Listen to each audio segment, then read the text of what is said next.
اعوذ باللہ من الشیطان الرجیم بسم اللہ الرحمن الرحیم بل اتبع الذین ظلموا اہواءہم، حقیقت یہ ہے کہ ان ظالموں نے اپنی خواہشات کی پیروی کی ہے بغیر علم، بغیر کسی علم کے، بغیر کسی سند کے۔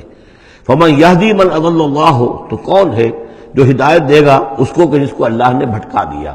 یعنی اللہ تعالیٰ ان کے ضلالت کا فیصلہ کر چکا ہے کہ ان کی مہر تصدیق اللہ کی طرف سے ثبت ہو چکی ہے۔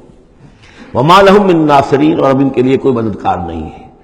فاقم وجہک للدین حنیفا، یہ آیات بہت اہم ہیں جو آ رہی ہیں آگے، اور دین کا جو اصل روح ہے اور اس کی یعنی جو جڑ اور بنیاد ہے۔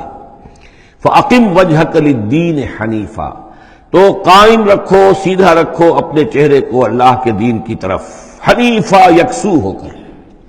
یہ توحیدی شان ہو کہ میری اطاعت، ان صلاتی و نسکی و محیایا و مماتی للہ